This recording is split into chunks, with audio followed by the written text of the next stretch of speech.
Pues nada, buenas tardes a todos y a todas, o buenos días a los que estén al otro lado del charco. Mi nombre es Inés Martín Martín, soy científica titular en el Laboratorio de Entomología Médica en el Instituto de Salud Carlos III y quería daros la bienvenida a estos webinars de la SOCEPA, de la Sociedad Española de Parasitología. Esta sesión va a ser la primera de 4 que estamos organizando dentro del grupo DIVER. Es un grupo de trabajo de dípteros vectores en enfermedades de importancia médico-veterinaria. Este grupo ha sido financiado por la SOCEPA y consta de 15 investigadores que se dedican a la entomología médica o veterinaria y tiene un año de duración. En este grupo de trabajo, pues esta es una de las actividades que estamos llevando a cabo. Estos seminarios, que como ya he mencionado, va a haber 4, este es el primero, y de aquí a junio pues va a haber uno cada mes. Va a versar sobre malaria y sus vectores, va a haber otro seminario sobre arbovirus y culícidos, un tercero sobre flebotomos y un cuarto sobre ciencia ciudadana. Em, ya iremos anunciando la información, la divulgaremos a través de diferentes vías, una de ellas a través del Twitter del grupo Diver, que es @grupo Diver 2023. La voy a copiar y pegar en el chat por si alguien quiere unirse y ver la información a través del Twitter. Este grupo lo estamos coordinando Eva Frontera, que es profesora titular en la Universidad de Extremadura, y yo. Y bueno, pues estamos tratando junto con nuestros 13 investigadores, pues de llevar a cabo ciertas actividades relacionadas con la entomología. Queríamos agradecer a la SOCEPA, la Sociedad Española de Parasitología, pues la financiación para la creación de este grupo y también pues la facilidad que nos ha dado para poder utilizar su plataforma Zoom y su página web para estos eventos. Y también comentar que el webinar se está grabando y posteriormente se va a colgar en la página web de la SOCEPA, pues por si alguien lo quiere ver en otro momento. También, para quien quiera, va a haber un certificado de asistencia que se va a poder descargar a través de un link que vamos a poner en el chat al final de la charla. Este certificado de asistencia es gratis para las personas que pertenecen a la sociedad, a la SOCEPA, y tiene un coste de 20 euros para el resto de personas. A ver, ¿qué más? Bueno, ya solamente alguna información para los seminarios. Vamos a tener 3 ponentes. Cada charla va a ser de 20 minutos aproximadamente. Y, y José, 20 minutos. Y le va a seguir a cada charla un turno de preguntas de unos 10 minutos. Si quedan preguntas que no ha dado tiempo a contestar, pues las pasaremos al turno de preguntas final o una discusión final. Sí que os pediría que si tenéis alguna pregunta durante la charla, que por favor la escribáis en el chat o digáis que tenéis una pregunta y yo luego pues os iré dando el turno de palabra. Sí que si la escribís en el chat, si queréis la leo yo, o si no, pues podéis hablar vosotros, quitáis el silencio y lo habláis. Sí que me gustaría que os presentarais, digáis quiénes sois y quiénes trabajáis y dónde trabajáis al hacer la pregunta. Pues nada, esto es todo. Paso a presentar al primer ponente, que es José Miguel Rubio Muñoz. José Miguel es doctor en biología por la Universidad Autónoma de Madrid. Desde el año 98 es miembro del Instituto de Salud Carlos III, donde forma parte del grupo fundador del Centro Nacional de Medicina Tropical y actualmente es científico titular y responsable de la unidad de malaria y parasitosis emergentes del Centro Nacional de Microbiología. Forma parte del Centro de Investigación Biomédica en Red de Enfermedades Infecciosas Ciberinfec. Además, es científico visitante del Centro Leónidas Marie Dean del Fiocruz en Brasil, consultor externo de los departamentos de parasitología de la Universidad del Cairo en Egipto y del Centro de Investigación Médica de Kuala Lumpur en Malasia. Ha publicado más de 100 artículos en revistas internacionales, 10 capítulos de libros y ha sido coeditor de 2 libros dentro del área de la malaria, medicina tropical y enfermedades olvidadas. Durante su carrera científica ha sido científico visitante en diferentes instituciones europeas, en la Universidad de Norwich de Reino Unido, Universidad de La Sapienza en Roma, el Instituto de Biología Molecular y Biotecnología en Creta, Grecia, y la Universidad de no lo sé decir, Wageningen. Wageningen, Países Bajos. Es miembro o ha sido miembro de grupos de expertos, como por ejemplo el grupo de expertos de control de malaria del ECDC desde 2011, experto evaluador para los programas de salud de la Comisión Europea desde el 2004, ha sido representante del Comité Científico Técnico del TDR de la OMS y también ha sido adjunto focal point español para microbiología en el ECDC. También ha actuado como miembro del Comité de Ética para la Investigación del Instituto de Salud Carlos III hasta el 2019.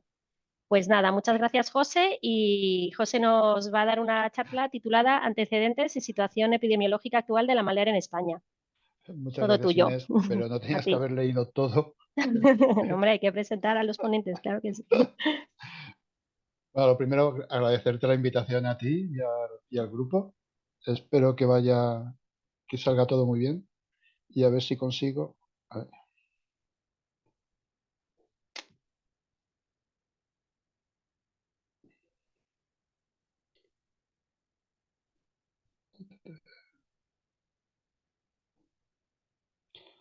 a ver si quiere compartir. Sí, está compartiendo. Lo único que no vemos la pantalla completa. Ya, esto es lo que estoy. Mm, A ver si se pone. vale. Ahora, ¿no? Ahora, Vale, perfecto. Gracias. a vosotros. Bueno, me voy a poner lo de los 20 minutos.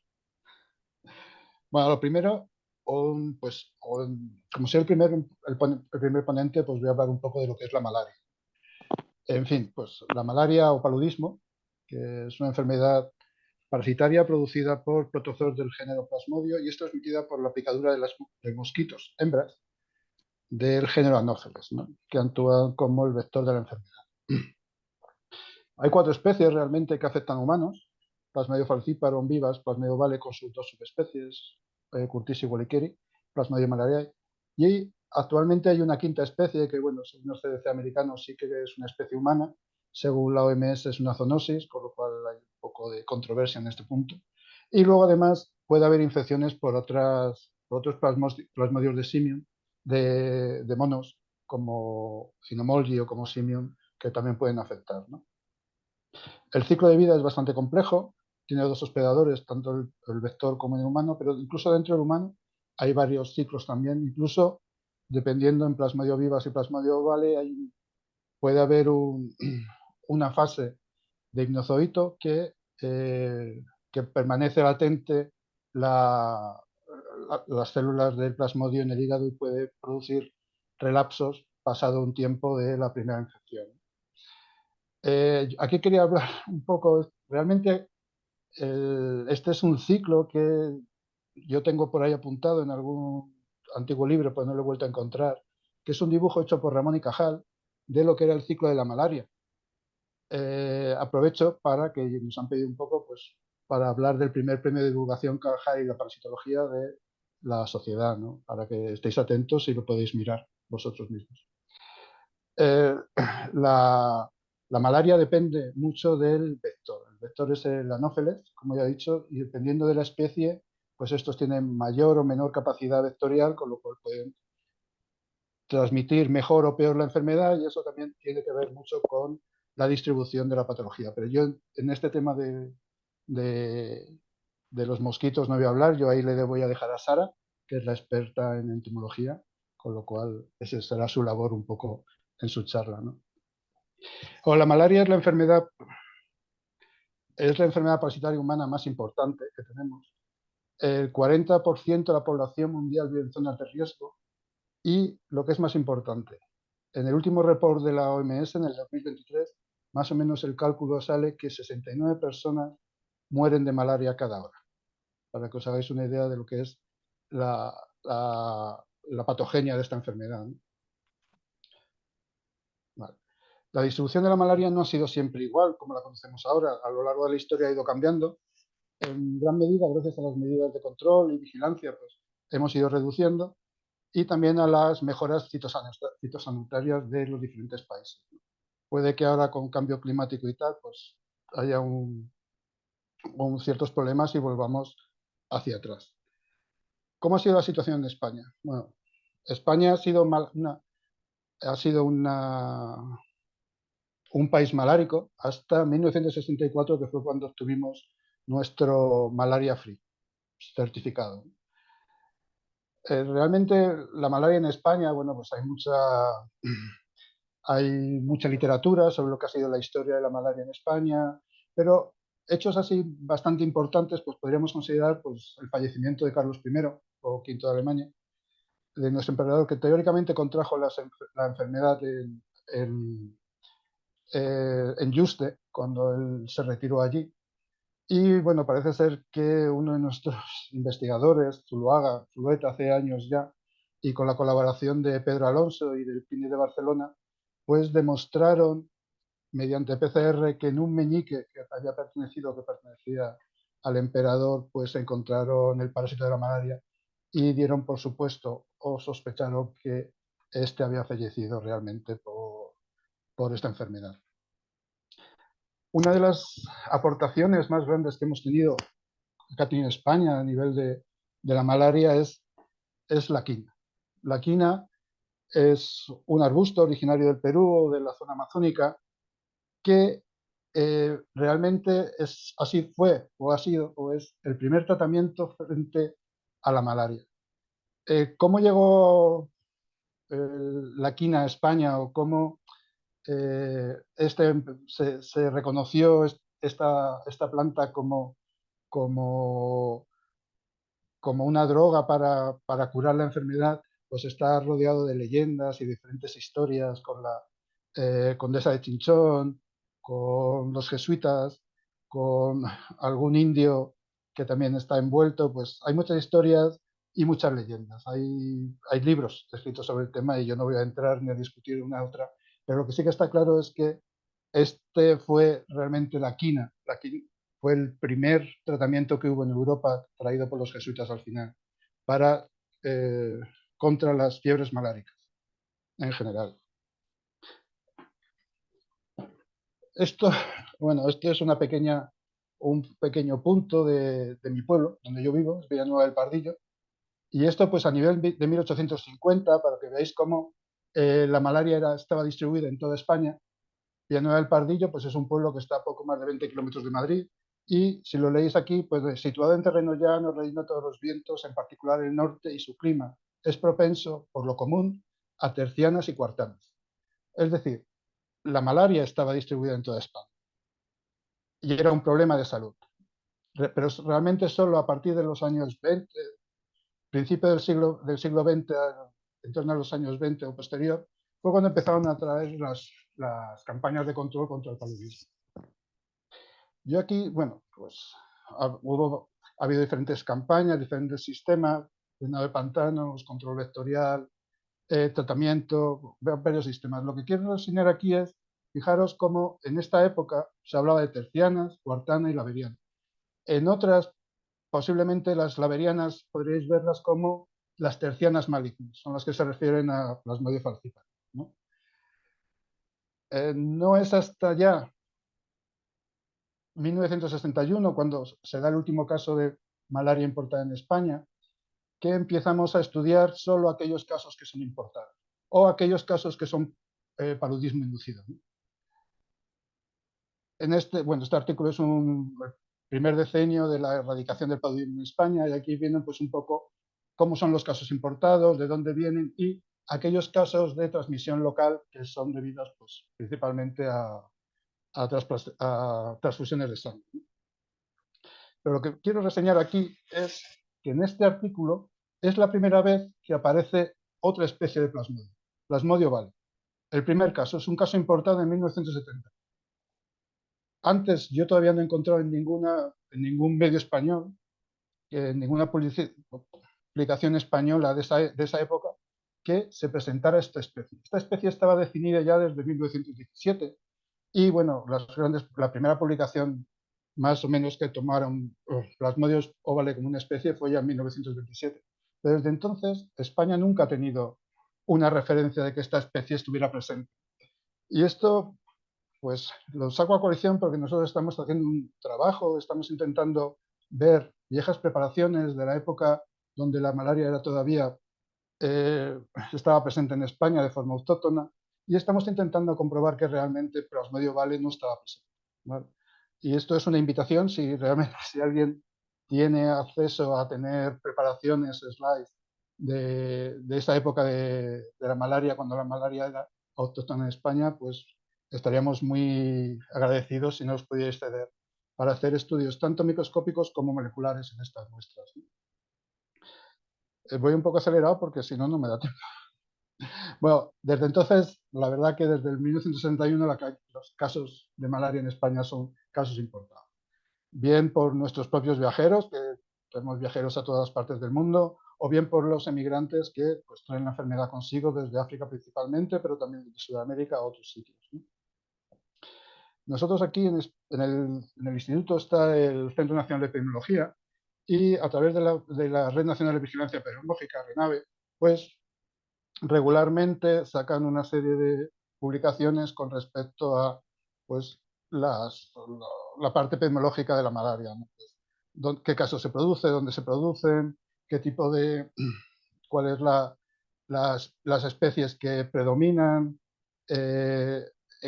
cuáles son los motivos de los viajes, etcétera. Incluso, pues, en algún caso, pues como en este, aparecen pues, los casos autóctonos, que en este caso, como llama casos autóctonos a dos casos locales, que uno es por un trasplante y el otro era realmente por un ingreso hospitalario, ¿no? Por un caso nosocomial.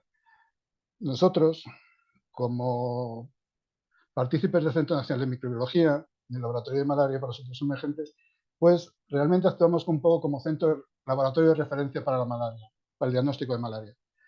Nosotros más o menos vemos pues en torno bueno, depende del año, entre el 25 y el 60%, 70% de los casos notificados en España pasan por nuestro laboratorio. ¿Esto qué nos permite? Pues esto nos permite hacer una vigilancia pasiva, una vigilancia epidemiológica, como podría ser pues el estudio de qué especies de plasmodia hay presentes en España, pues Falciparum principalmente, y el resto pues ya veis que a veces hay 20 casos de alguna de las otras, pero generalmente casi la gran mayoría de los casos son todos producidos por Plasmodium falciparum. También cuál es el origen del país, o qué frecuencia tenemos de cada continente, o incluso nos permite hacer estudios de frecuencia de mutaciones frente a los tratamientos, ¿no? O sea, de resistencia a los tratamientos en los diferentes países.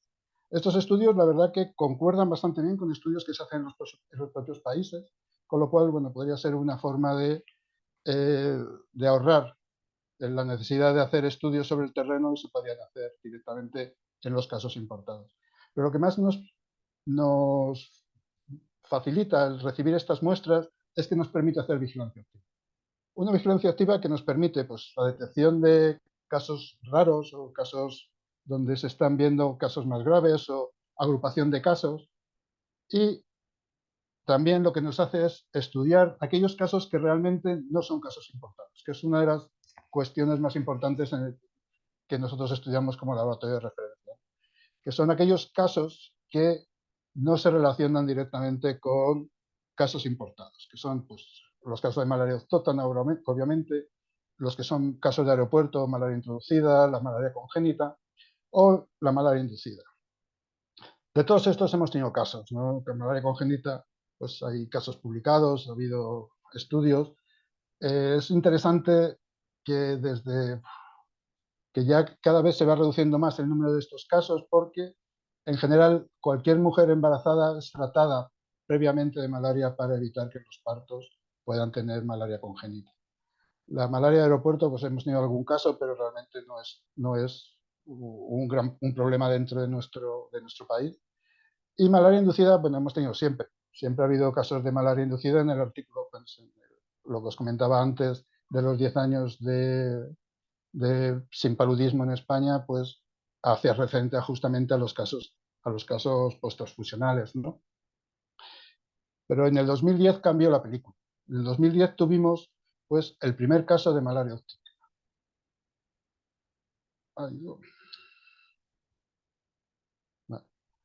Este caso ocurrió en Huesca, en Los Monegros. Es, como nosotros podíamos esperar, es la zona más característica para tener una malaria vectorial, por culpa de nuestros vectores, porque siempre se ha pensado que de caso de tener alguna malaria de este tipo, pues sería en el sur de España, en la zona de Albufera de Valencia o en la desembocadura del Ebro, pero nunca no lo pensábamos en Los Monegros. Bueno, el caso pues es un paciente que se presenta al hospital y al final, pues, por una serie de análisis se comprobó que tenía eritrocitos nucleados, se hizo observación microscópica y se determinó que tenía una infección por Plasmodium vivax, que se confirmó luego en el laboratorio. Este caso se hizo un estudio profundo para ver si no había posible alguna otra causa que no fuera un caso autóctono. Se miró posibilidad de malaria de aeropuerto, otra serie de circunstancias, pero no se encontró nada más. Lo que sí que encontramos, con colaboración con el grupo de Sara, fue mosquitos. Mosquitos y uno de ellos infectado. Infectado tanto a nivel infectado como capaz de infectar dentro de Lo que no pudimos encontrar fue cuáles fueron los posibles causantes de la transmisión, es decir, lo que sería el llamado caso cero. Pero este no fue el único caso que hemos tenido otro caso de malaria congénita, digo, perdón, de malaria autóctona, justamente en 2014, 4 años después. Y este también ocurrió en el norte, ocurrió en Navarra. Bueno, realmente ocurrió la infección ocurrió en Logroño, pero bueno, muy cerca de Navarra, en una población viana, era donde vivía el paciente, pero parece ser que se infectó en Logroño. En este caso no pudimos encontrar mosquitos, pero lo que sí que encontramos fue, estudiando todos los casos de Plasmodium vivax que había habido en la zona, sí que encontramos una mujer procedente de Pakistán que había tenido malaria y que los genotipos de esta población, de esta persona de Plasmodium vivax, perdón, coincidía con el genotipo del Plasmodio vivax que tenía nuestro paciente. Pero realmente lo que más nos preocupa ahora y la que más estamos vigilando es la malaria inducida. No la malaria inducida por trasplantes, porque esa está totalmente superada a partir del control que se hace en todos los centros de donación, ¿no? Y a partir de la ley, de la nueva ley de transfusiones y trasplantes. Tampoco los casos de trasplantes, porque malaria es una enfermedad que es curable. Entonces, se puede hacer un trasplante y en caso de que haya malaria, siempre se puede tratar y siempre los pacientes siempre salen adelante. Lo que nos preocupa es la malaria nosocomia. Esta sí que son una serie de casos que todos se presentan con- se presentan muy similares, ¿no? Son pacientes que ingresan por urgencias, con fiebres y otros síntomas compatibles, con malaria de edad, pues eso, de 0 a 80 años hemos tenido. Son pacientes que no relatan viajes, que no tienen contactos con personas procedentes de zonas endémicas, que no han recibido transfusiones en la mayoría de los casos, ni derivados, y que no suelen ser donantes. No tienen conductas de riesgo y en algún caso relatan picaduras de mosquito, pero muchísimas veces tampoco los estudios entomológicos han podido determinar la presencia de anofelinos, ¿no? Lo que sí que es curioso en todos estos casos, lo que hay, el factor común es que 2 o 3 semanas antes de iniciar los síntomas, habían acudido al hospital por alguna otra razón y habían coincidido en alguno de estos casos bien en la habitación o bien en urgencias con pacientes con malaria. Entonces, una de las cosas que nosotros hacemos es el seguimiento de estos casos. Intentamos comprobar por los genotipados de las poblaciones, tanto de las cepas del paciente como de las cepas de aquellos posibles casos índice, para ver si hay similitudes o no, ¿no? Mediante estos, bueno, pues si los patrones de genotipado son iguales, pues puede haber una sospecha alta de que ha habido una transmisión horizontal. En caso de que los patrones sean diferentes, obviamente eso sugiere que no ha habido una transmisión horizontal, por lo menos que la causa, que el caso índice no ha sido ese segundo caso. El primer caso que tuvimos nosotros fue en 1998, fue en Gran Canaria, y fue un caso bastante curioso porque realmente nosotros lo detectamos en enero del 98, pero no fue declarado como infección hospitalaria hasta diciembre de ese año. Es un poco lo de la vigilancia activa. estos casos es importante siempre hacer un seguimiento muy rápido porque pueden ser no casos nosocomiales, podrían ser casos autóctonos y habría que tener otro tipo de control, habría que hacer control vectorial, otro tipo de medidas para evitar los conflictos. No es el único caso que hemos tenido bastantes, pues aquí tenéis una lista de los últimos casos que hemos tenido, desde el 2002 al 2019. Y bueno, bueno, uno de los casos más sonados que tuvimos justo antes del COVID fue un bebé de 4 meses que aquí en Móstoles, en Madrid, y que fue pues una transmisión horizontal que se sospecha que fue, bueno, pues el caso fue un Plasmodium ovale, Plasmodium malariae, y la epidemiología lo que nos dice es que la niña la niña estaba saliendo y entrando continuamente desde el hospital y como 2 semanas antes de este último ingreso, pues había coincidido en la habitación de al lado con unos hermanos guineanos que tenían malaria, uno de ellos con una malaria por Plasmodium falciparum y el otro por Plasmodium ovale, Plasmodium malariae. Y al final, bueno, pues haciendo los estudios epidemiológicos y haciendo los estudios de genotipado se comprobó que las poblaciones de este niño y de la niña eran exactamente lo mismo. Con lo cual se comprobó que realmente había una infección horizontal, ¿no? Y que había sido un caso nosocomial. En este caso hicimos una cosa que fue comprobar que no nos habían mandado la misma muestra del niño 2 veces y hicimos un estudio de cromosoma Y y, bueno, obviamente las muestras de la niña no mostraban el Y, con lo cual sí que se confirmaba que realmente había tenido una malaria propia que era coincidida con las mismas especies y las mismas especies que tenía el niño. El último caso que hemos tenido es un caso más, aquí, bueno, es que no sale, fue un caso en Vic, en el hospital de Vic, y este caso fue más grave porque este caso al final sí que falleció.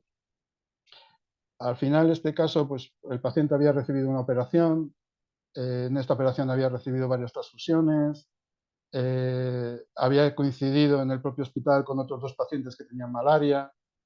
Se estudió un poco todas las muestras, se estudiaron tanto las muestras de transmisión de las transfusiones, se estudiaron las muestras de los pacientes que habían coincidido con él y al final se observó que, bueno, pues, que una de las fuentes, que uno de los pacientes que había coincidido era la fuente de la transmisión. En estos casos siempre queda la duda del por qué y si es una situación que ocurre solo en España. Realmente es una situación que ocurre en toda Europa y en más sitios, obviamente. Allá en el 2018 el CDC europeo ya hizo una nota sobre este tipo de problemática, en la que había, bueno, pues, varios países involucrados. Y lo que sí que se concluyó en esa nota es que realmente no se podía confirmar el modo de transmisión. Lo único que se podía saber es que había habido una transmisión nosocomial, una transmisión horizontal, pero no se conocía exactamente cómo había sido la forma. Había una serie de sospechas que podían ser por las ampollas de solución salina y emperativa y heparina para los dispositivos intravenosos, técnicas incorrectas de la toma de muestra, contaminación de los guantes, catéteres o medios de contraste contaminados en la fase de los escáneres, y bueno, algún uso común de componentes de aparato de infusión, expulsión y una serie de compartir equipos que no se debería hacer, pero en el fondo todas las sospechas van hacia el mal uso, de alguna forma, ¿no? La mala praxis en algún caso. Y bueno, yo con esto ya lo único que quería ya centrarnos es que la malaria es un problema aquí en España, realmente es un problema relativo, solo la gran mayoría es malaria importada y que, bueno, que tenemos que tener siempre la precaución de pensar que puede haber malaria sin que la persona haya salido al extranjero o haya salido a zonas endémicas, principalmente debido a posibles casos locales, casos autóctonos y a posibles casos nosocomiales. Y esto es algo que siempre hay que preguntar en la historia clínica al paciente si previamente ha estado en algún momento en el hospital en un periodo del último mes. Y ya con esto, doy las gracias, muchas gracias y espero no haberme pasado mucho de tiempo. Y muchas gracias a todos. No, fenomenal, José, muchas gracias. Un placer escucharte. Y Entonces, no estoy viendo preguntas en el chat. dejo Si de no, compartir. sí. Yo quería hacerte un comentario. Me gustaría si pudieras comentar Dejo. un poco más en detalle las, las especies de malaria que ocurrieron de forma endémica en España. Si puedes comentarlo un En poco. España lo que está descrito es que teníamos Plasmodium falciparum, que sería la laveriana, la Mm, tertiana, que sería el Plasmodio vivax, y la cuartana, que sería el Plasmodio malarium. mm, Lo que es raro es que no tuviéramos Plasmodio vale también en esa época. Plasmodio vale y Plasmodio vivax a veces es complicado de diferenciar, ¿vale? Hay ciertos matices.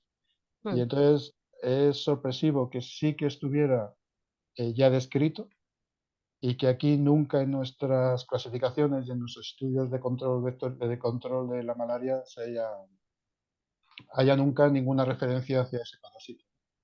Y no es hasta justo 1975 cuando se hace la primera referencia a un plasmodio vale en un caso importado. De ahí el estudio, ¿no?, que estáis Sí, llevando a cabo. sí, Muy ahí lo que interesante. estamos intentando es, bueno, pues cogemos los portas, les miramos, hacemos fotografías, y luego lo que estamos haciendo es raspar esos portas y por hacer diagnóstico molecular con ellos y ver qué parásitos había realmente en ese periodo.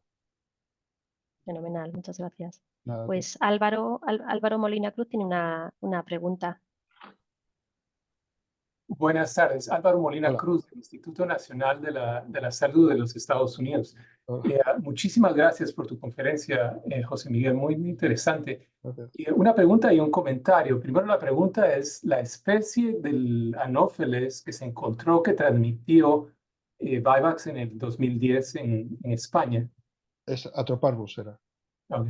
Y el comentario es, nosotros hemos estado trabajando en identificar genes del parásito que han sido importantes para la adaptación del parásito a distintos vectores.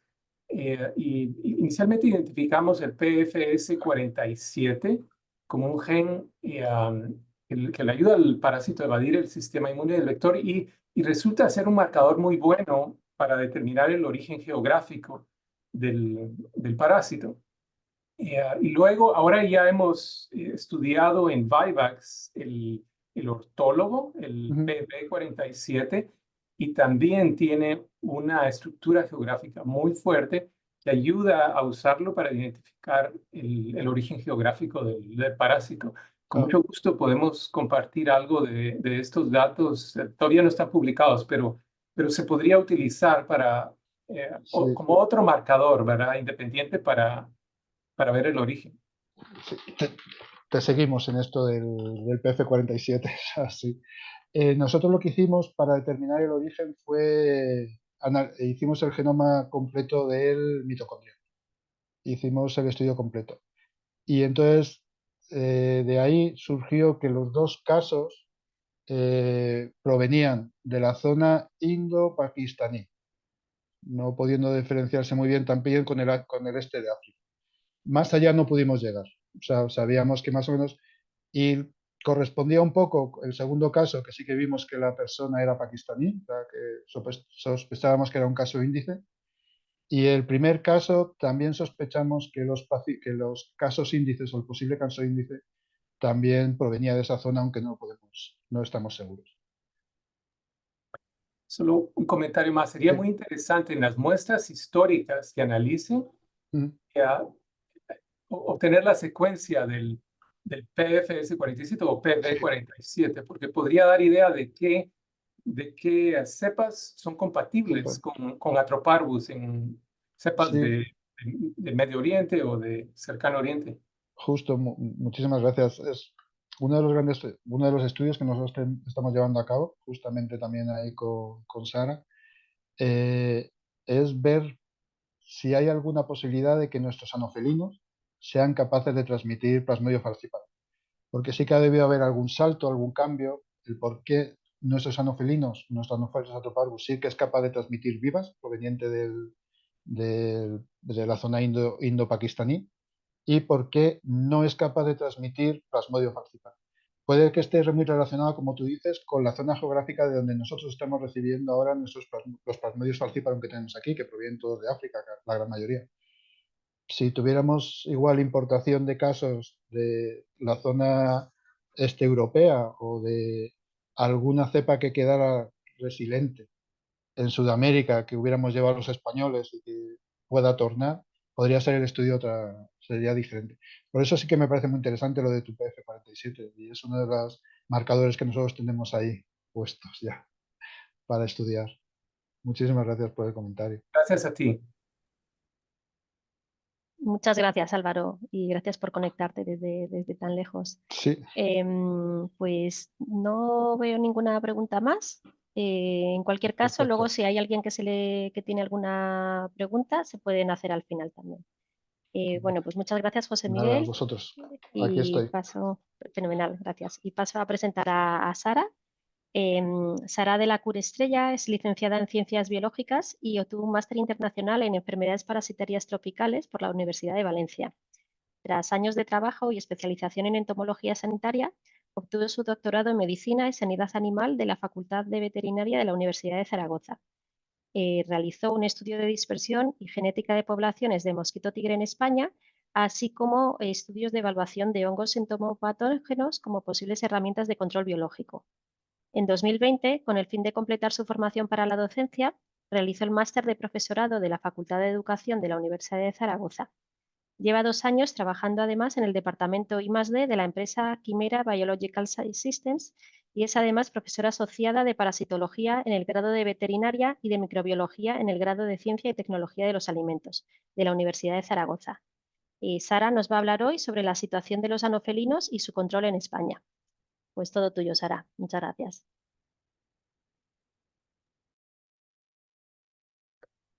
Muchas gracias. ¿Se me oye? Vale, a ver si comparto.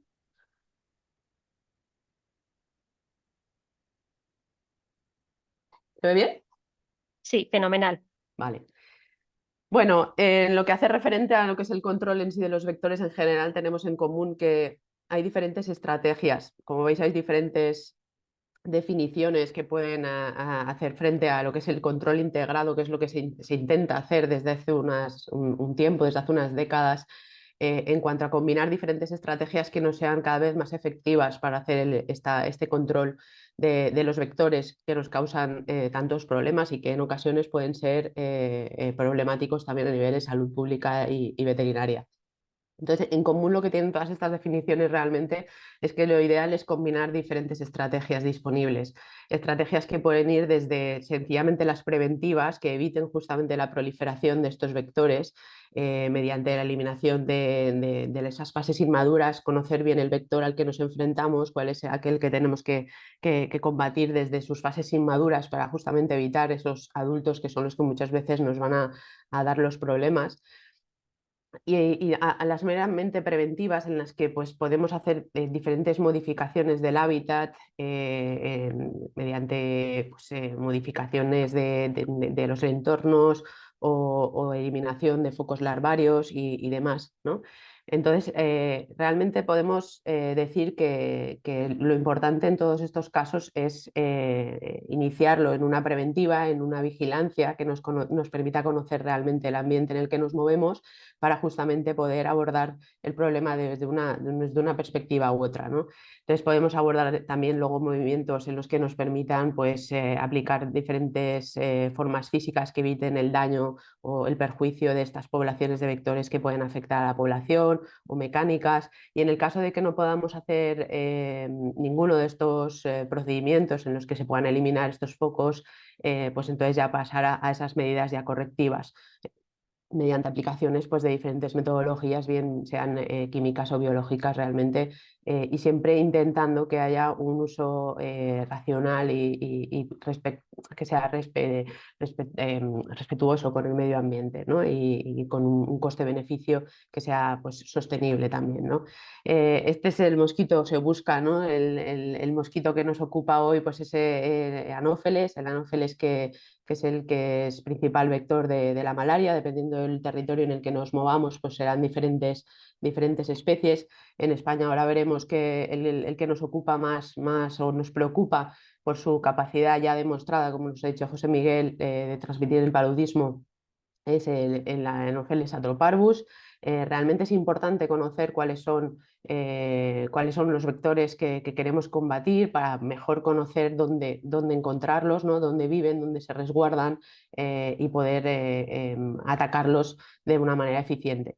La vigilancia entomológica en general es bastante importante en la distribución, conocer bien las poblaciones a nivel general, digamos, y luego a nivel local conocer cuáles son las poblaciones que pueden interferir en un ambiente más o menos cercano, también por el tema de los casos importados, de dónde vienen las personas que pueden estar infectadas con estas enfermedades, también son muy importantes. A nivel europeo, los anófeles que más nos preocupan o que mayor importancia tienen a nivel vectorial son los que se engloban dentro de un complejo de especies que se llama Anopheles maculipennis, un sensu lato que se llama, que engloba al menos 7 especies y que pueden tener una cierta repercusión en las poblaciones, no solo por esas picaduras molestas, evidentemente por ser esas hembras hematófagas, sino por el impacto que pueden tener en esa participación activa en la transmisión del paludismo. Bien, para conocer realmente, como decía, el vector realmente, para poder combatirlo, hay que conocer bien cuál es su ciclo biológico, dónde cría, poder atacar diferentes fases del desarrollo de estos vectores. Los anófeles, como cualquier otro mosquito, tiene una biología íntimamente ligada al medio acuático.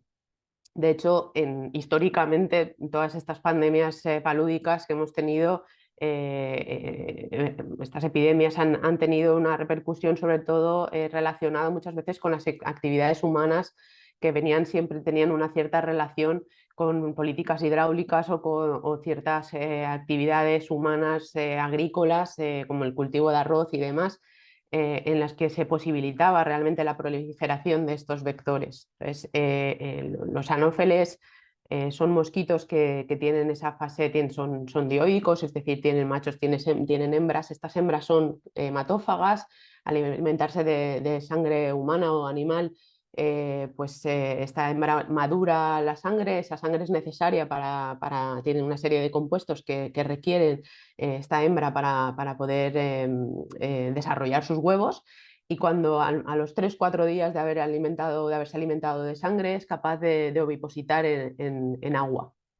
Estos huevos, que tienen esta característica tan peculiar, que es que flotan encima de la superficie del agua, porque tienen estos flotadores en su superficie, pues se quedan flotando durante un tiempo hasta que se libera una primera larva de primer estadio que se llama. Estas larvas pasan una serie de mudas, de metamorfosis, en las que van creciendo de tamaño. Larva 1, larva 2, 3 y 4, hay 4 estadios larvarios. Se posicionan, las larvas de anófeles tienen una posición muy característica sobre la superficie del agua, y es que realmente exponen unos espiráculos respiratorios en paralelo a la superficie del agua, y así hacer ese intercambio gaseoso. Y cuando esta larva 4 está preparada, pues también realiza una metamorfosis que la transforma en esta pupa. La pupa ya no se alimenta en el agua, realmente solo termina de desarrollarse a nivel morfológico. En su interior lo que se está formando es el futuro adulto, que será alado, y cuando está preparada, pasado una serie de días, siempre relacionadas los ciclos de los mosquitos siempre están muy relacionados con la temperatura ambiental. Cuanto más calor hace ese ciclo, más corto es normalmente. Y entonces, bueno, pues cuando esta pupa está preparada, pues lo que hace es rasga esa cutícula, esa piel, digamos, ese exoesqueleto que tienen, y entonces libera el adulto alado. Tanto machos como hembras necesitan sustancias azucaradas de las plantas para tener energía. Es decir, las hembras también son hematófagas, pero también necesitan estos azúcares vegetales para poder desarrollarse. Y cuando se da la cópula, pasados unos días, pues la hembra ya es capaz de ovipositar, es decir, de fertilizar esos huevos una vez se ha alimentado de sangre. Bien, a nivel de España tenemos casos importados, como nos ha dicho José Miguel, principalmente malaria del aeropuerto de forma esporádica, y lo que tenemos sobre todo anofelismo sin paludismo. Desde hace décadas se habla de que tenemos realmente diferentes poblaciones de anófeles en España. Tenemos al menos 15 especies citadas en España. Vectores primarios tenemos realmente Anopheles atroparus y citado Anopheles labrancheae, que es una especie que estuvo en el pasado muy presente, sobre todo en la zona de Alicante y Murcia, pero que se ha intentado volver a encontrar y se considera una especie actualmente desaparecida, probablemente debido al abandono de la cultura del arroz, que estaba muy ligada a esta zona también de España. Y entonces, bueno, realmente es uno de los primeros, digamos, de los vectores más importantes dentro de ese complejo Macaulay penis del que hemos hablado. Luego tenemos algunos otros vectores que están también, sí que están relacionados con esa capacidad de transmitir el paludismo, como Maculipennis sensu stricto o claviger y algunas otras, o vectores ocasionales como podrían ser la argeliensis o Icanus melanuna y demás. Esto hace que se posibilite que puedan ocurrir de vez en cuando casos autóctonos esporádicos, como ha dicho José Miguel, en los que bueno, ya se han descrito al menos un par, y se está trabajando en qué ocurre en esa posibilidad de, sabiendo que la mayoría de casos importados son de Falciparum, pues que pueda existir la posibilidad de que las poblaciones que tenemos en España pues tengan esa capacidad vectorial. Es importante, como decía, conocer bien cómo son estos anófeles, qué comportamiento tienen. La verdad es que son anófeles atroparvus, principalmente es una especie crepuscular, más bien nocturna, multivoltina. Eso quiere decir que puede realizar varios ciclos a lo largo del año. Entonces, aquí en España principalmente se relaciona o se le detecta principalmente entre abril y octubre, con algunos picos según las zonas en España en las que nos encontremos, a veces en junio, a veces en septiembre. Por lo tanto, la vigilancia también es muy importante, estar un poco encima de esas poblaciones de mosquitos para poder realizar los controles, conocer bien, incluso a nivel epidemiológico, conocer bien cuál es ese comportamiento de los mosquitos en España. El radio de vuelo de estos mosquitos es de unos pocos kilómetros, en torno a 3-5 kilómetros pueden volar, siempre sabiendo que a veces los mosquitos, sobre todo los vectores que tienen capacidad de vuelo, en ocasiones aprovechan las corrientes de aire también para ser impulsados un poquito más allá, pero bueno, por lo general descritos estamos hablando de pocos kilómetros. Siempre suelen estar cerca un poco de asentamientos humanos en los que bueno, pues, tengan la facilidad de encontrar esos ambientes en los que puedan cerrar el ciclo de forma rápida. Son de preferencia endófilos, es decir, que les gusta entrar a picar a las instalaciones, incluso quedarse madurando esa sangre, ¿no? Digiriendo esa sangre en interiores, muchas veces posados en las paredes o en los techos, y eso hace pues, que justamente se cierren, bueno, pues, se cierren fácilmente los ciclos, sobre todo luego cuando van a buscar un lugar donde ovipositar. La hibernación de estos insectos, de estos mosquitos, se hace más bien en estado de adulto, es decir, las hembras, bien alimentadas o no, por lo general se preparan con el cambio del fotoperiodo hacia el final del verano y el cambio de temperaturas, pero sobre todo muy condicionado por el fotoperiodo, tienden pues a parar un poco el metabolismo y entrar en hibernación. Normalmente suelen meterse en instalaciones o en lugares un poco protegidos para quedarse ahí durante el invierno. Esto hace evidentemente que pueda ocurrir que durante el invierno, si las temperaturas son más suaves, pueda haber mosquitos adultos volando si hacemos una vigilancia. A ver, que no me hace caso. Vale. Bien, en la vigilancia y cuando tenemos, como decimos, tenemos diferentes formas de atacar al vector, tenemos que saber dónde buscarlo, dónde vamos a encontrarlo realmente, dónde vamos a encontrar estos anófeles. Pues vamos a buscar siempre condicionado, como hemos dicho, con ambientes acuáticos, desde márgenes de los ríos, charcas, balsas de riego, lagunas, acequias en las que a veces se puede desbordar algo el agua o que se acumulan los sifones, y por supuesto, como hemos dicho, en arrozales. Ya en el pasado ya se conocía que parte de la estrategia del control de los mosquitos y por lo tanto parte de controlar esas epidemias palúdicas era también erradicar las poblaciones de mosquitos. Y diferentes estrategias se adoptaron para cortar el ciclo, ¿no? Estrategias que, bueno, hoy en día, o metodologías y herramientas que hoy en día todavía tenemos muy presentes en nuestros ecosistemas, dada parte del impacto ambiental que tuvieron, ¿no? La introducción por la familia de Wen de lo que es de estos peces depredadores, depredadores naturales, digamos, de las larvas de mosquitos, la introducción de la gambusia desde América, pues tuvo su efecto beneficioso en parte. Lo que pasa es que se convirtió también en una especie invasora, que tuvo también muchísimo impacto en otras especies de peces y anfibios y, por supuesto, en el ecosistema. También se dedicaron desde finales del siglo XIX y principios del siglo XX, pues a la desecación de muchos de estos lugares de cría de los mosquitos, ¿no? Desecación de lagunas y de que todos aquellos lugares que se catalogaban como insalubres, aquellos que podían tener aquellos que se decían que eran pantanosos o con capacidad de encharcamiento, pues se consideraban nocivos, y además era como que se podía sacar más partido de esos terrenos, y además pues se saneaban también los terrenos, ¿no? Entonces se produjo esas desecaciones de muchos de estos lugares acuáticos, con evidentemente un impacto bastante importante a nivel ambiental. Y a nivel de tratamientos químicos, pues se utilizaron principalmente productos químicos como el DDT,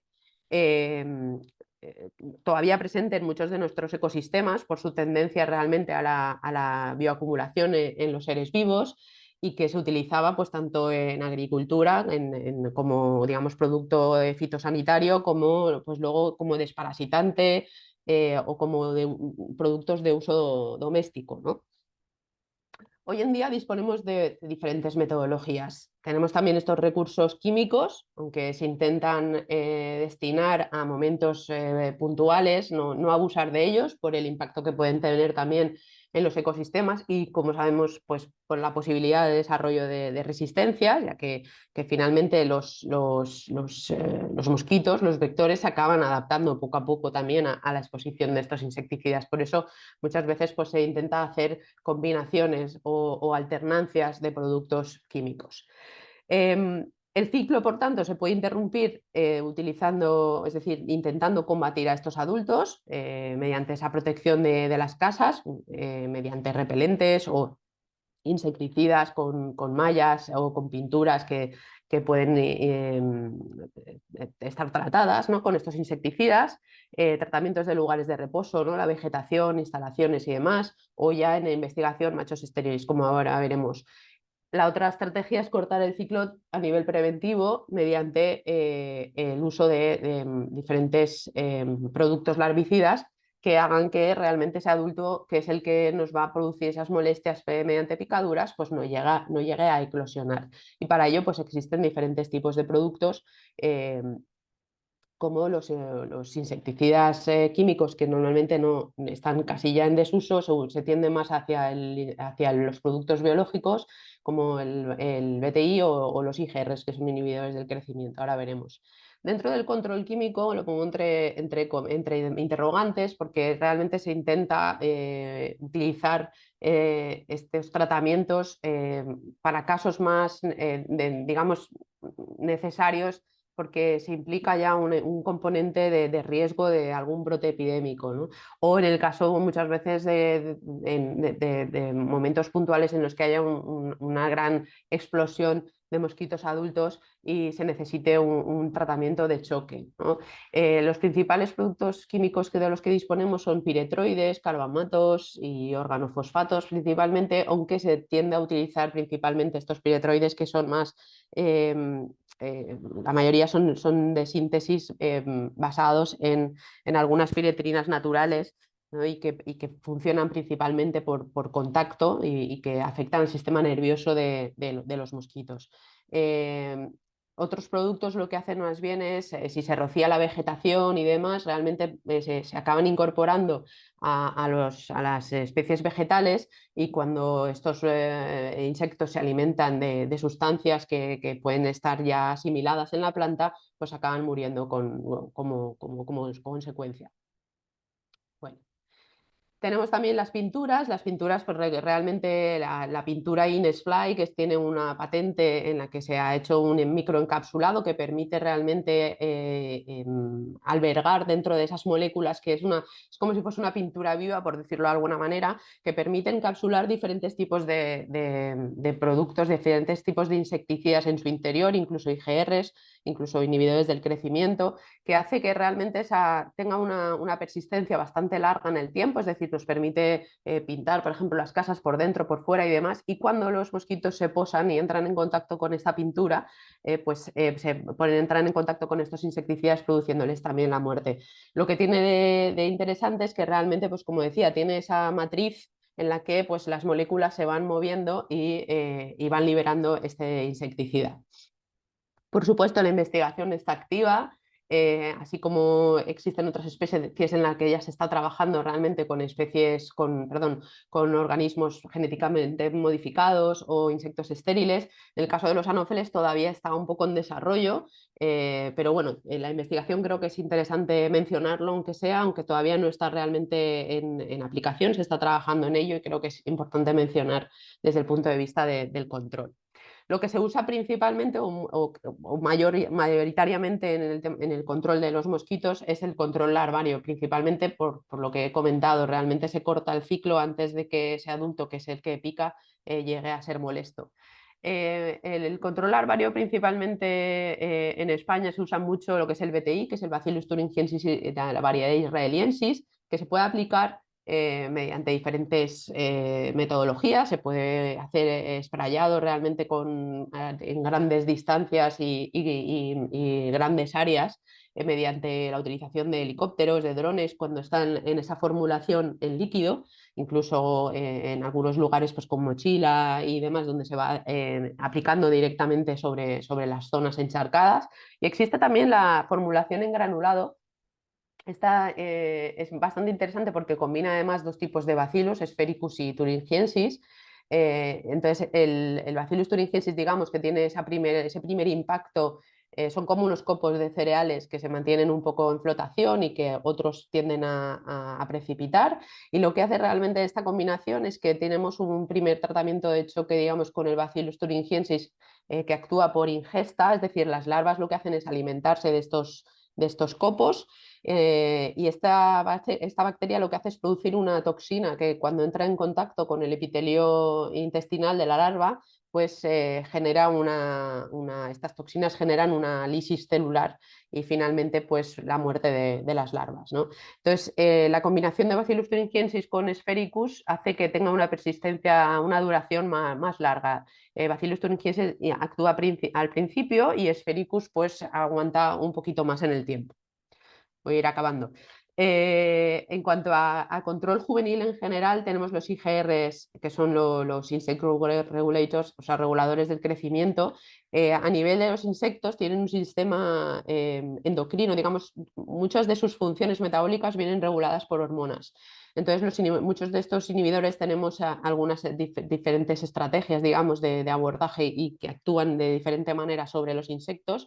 Podemos tener algunos análogos de la hormona juvenil que hace que realmente los mosquitos en sus fases larvarias pues, estén continuamente segregando esta hormona y entonces las mudas no se hagan de forma adecuada. Se quedan más o menos en medio camino entre una larva que quiere pasar a pupa y en ocasiones esas pupas que están tratadas, que llegan a estar expuestas a estos análogos de la hormona juvenil, la pupa quiere pasar a adulto y le genera una serie de malformaciones que finalmente acaban produciéndoles la muerte. Cuando los adultos están expuestos a este periproxifén y ponen huevos, estas hembras que ponen huevos y han estado en contacto con este análogo del crecimiento, o sea, de la hormona juvenil, el periproxifén lo que hace es que los huevos tengan tan cantidad de hormona juvenil que realmente finalmente no lleguen a ser viables, ¿no? Y en el caso del difluenzuron, por ejemplo, es otro tipo de IGR que actúa más bien en la ecdisona, perdón, en lo que es la quitina. Por decirlo de alguna manera, lo que hace es también actúa por contacto o por ingesta. Lo que es la piel de los insectos, lo que vamos a llamar exocutícula, eso es exoesqueleto, le confiere muchas veces protección. Está formada por diferentes partes, la parte más externa, que es la epicutícula, y luego tiene una parte más interna, que es la procutícula, que está formada por proteínas y quitina. El difluenzuron lo que va a afectar es la síntesis de quitina realmente. Entonces, le va a afectar a la producción de ese exoesqueleto que es necesario cada vez que hace una muda. Entonces, esto lo que le produce finalmente es pues, esa imposibilidad de ir cambiando de forma, de ir haciendo esa metamorfosis tan necesaria en su desarrollo. Bueno, y a modo un poco de resumen, en lo que si estamos buscando realmente muchas veces los anófeles, estamos intentando combatirlos, y siempre digo que a nivel preventivo, si no tenemos posibilidades de controlar, o ya sabemos que vamos a estar en zonas, por ejemplo, muchas veces en parajes naturales donde el control es muy difícil porque hay mucha regulación y porque también a veces hay un impacto también medioambiental. Entonces, los controles también muchas veces de los mosquitos se hacen complicados. Si nos vamos a exponer a las picaduras de mosquitos en zonas donde sabemos que los va a haber, siempre podemos también pues, tener esas medidas preventivas, llevar ropa adecuada, ir vestido de forma adecuada, y sobre todo usar repelentes de mosquitos que sean efectivos. Bueno, y que sean recomendados, ¿no? Es decir, utilizar repelentes que estén regulados, digamos, y que sepamos que van a funcionar. Y nada más, muchas gracias. Si hay dudas, aquí estoy. Muchas gracias, Sara. Una excelente charla. Pues mientras se animan a hacer las preguntas, yo tengo un par de preguntas. Los reguladores de crecimiento ¿son específicos de insectos o se ha observado algún efecto secundario en vertebrados? No, muchos de ellos no, en vertebrados no realmente. En otros insectos sí que puede tener impacto, evidentemente, porque no son selectivos, y lo que pasa es que en algunos sitios, por ejemplo, en el caso de los anófeles, y lo que vamos a tratar son zonas poco pantanosas, realmente sí que puede haber otros macroinvertebrados, o muchas veces pues, puede haber larvas de libélulas y demás que sí que se verán afectadas, pero bueno, sí que muchas veces compensa. De hecho, por eso muchas veces se tienden, según qué sitios, a emplear más el BTI, que sí que es mucho más selectivo. Mm.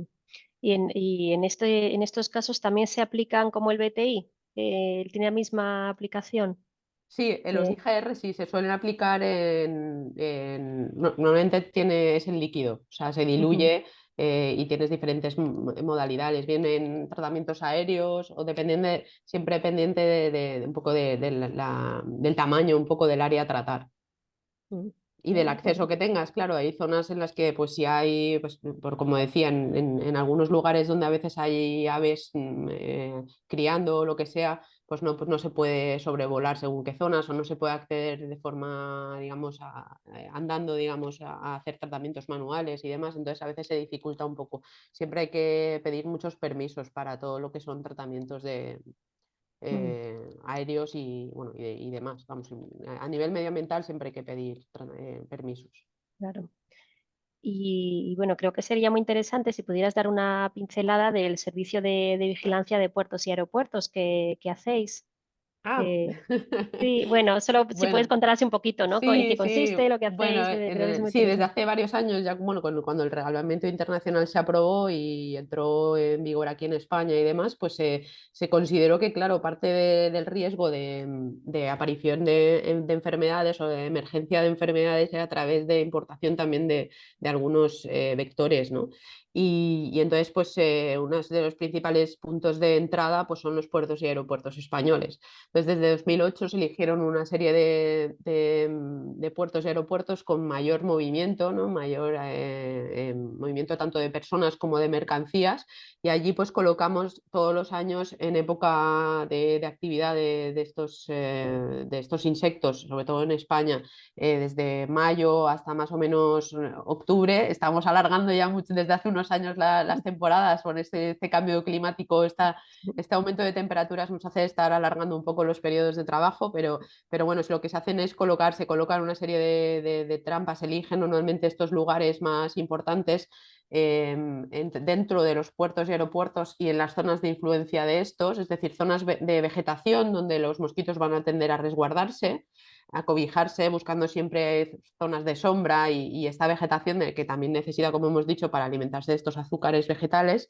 Y entonces lo que hacemos es poner trampas específicas para mosquitos. Ahí existen trampas de luz y existen trampas de cebo químico. Entonces, dependiendo también un poco de la forma digamos, del ambiente en sí, porque si tenemos mucha contaminación lumínica en ese emplazamiento, pues no vamos a utilizar trampas de luz, sino tenderemos más a utilizar trampas de cebo químico. Y luego, pues siempre intentando también localizar si hay focos larvarios, evidentemente, para identificar qué especies hay allí y sobre todo para realizar los tratamientos.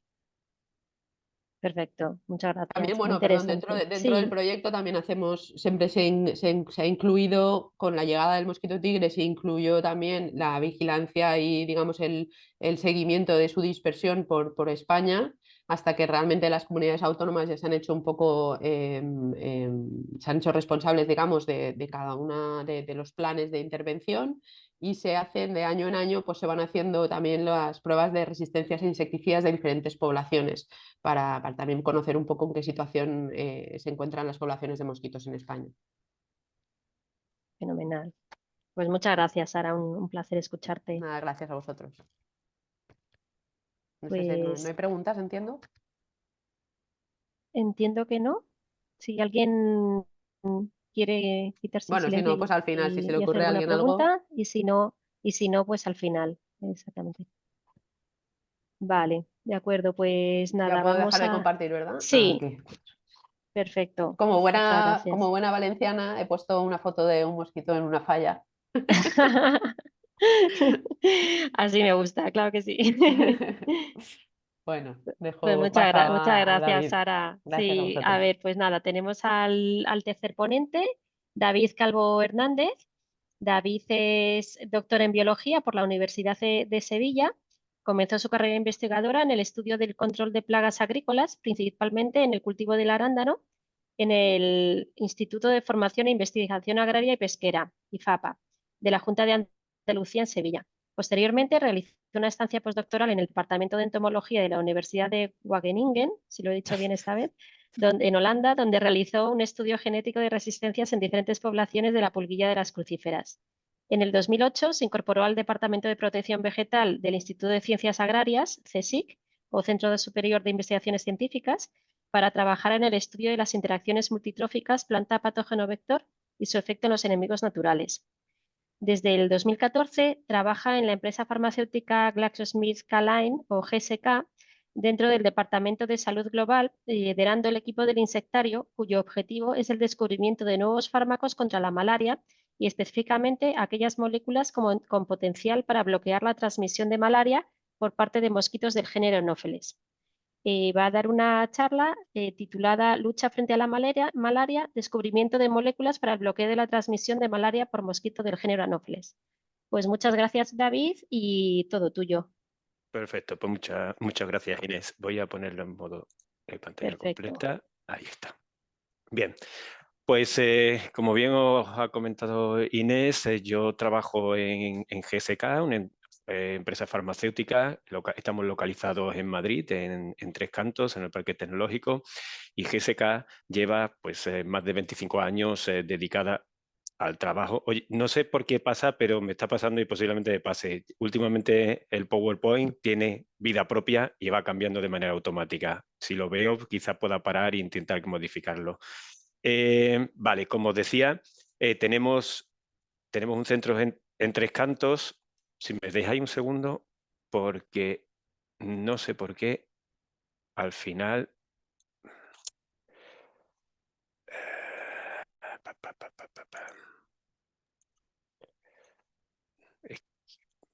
Ahí está.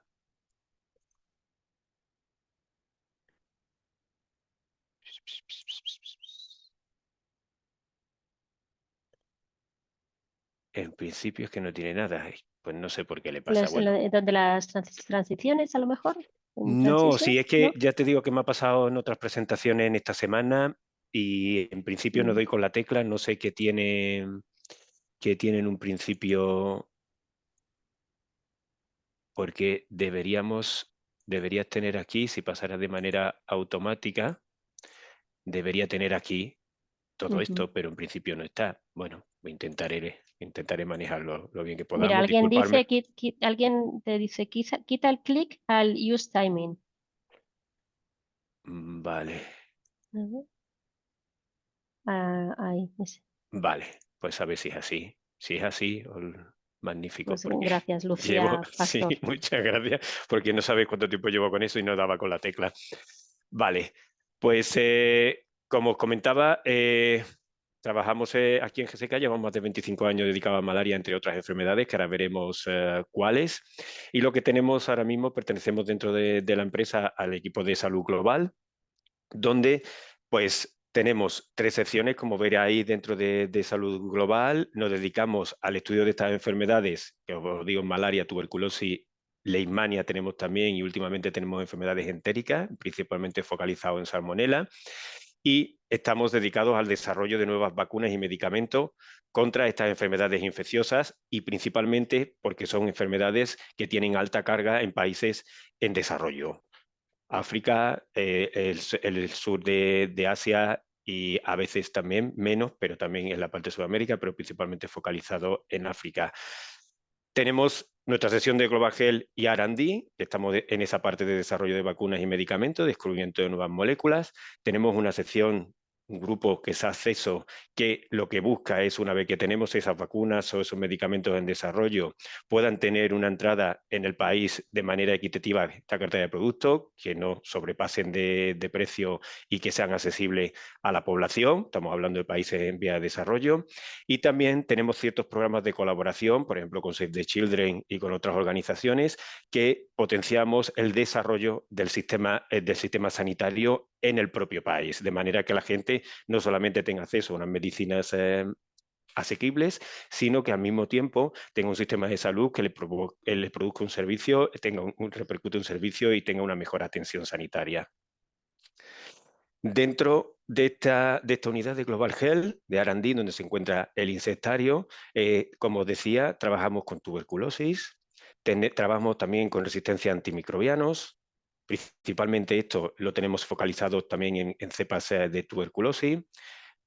Hay un departamento de VIH, y tenemos también una parte que se llama Nuevas Oportunidades, donde principalmente se trabaja con enfermedades tropicales desatendidas, las NTD y amenazas virales.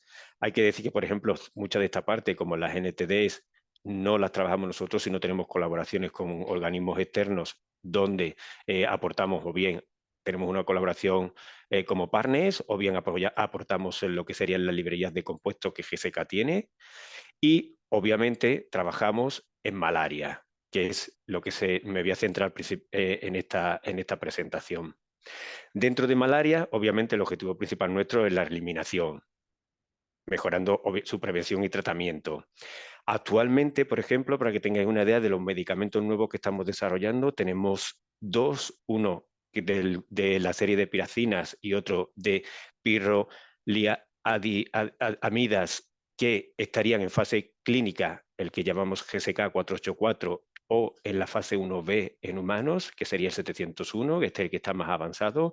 Tienen, así a grosso modo, por ejemplo, el 701 tiene bastante efecto en las formas del parásito en humanos, pero también la tiene en las fases sexuales que ocurren en el mosquito.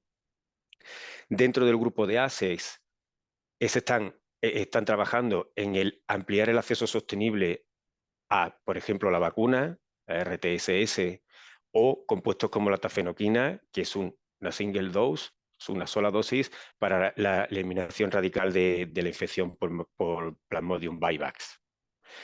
Y como os comentaba, en este sistema que tenemos de apoyar también el desarrollo de los sistemas de salud de los países locales, tenemos ahora mismo, por ejemplo, un programa que se llama African Open Lab, en la que GSK está lanzando una serie de convocatorias, llevamos la segunda, para financiar proyectos específicos en países africanos, de manera que se está potenciando que puedan tener ese dinero para poder desarrollar los propios centros de investigación, los laboratorios, y que los investigadores puedan tener la capacidad de desarrollar por sí mismos sus propias investigaciones.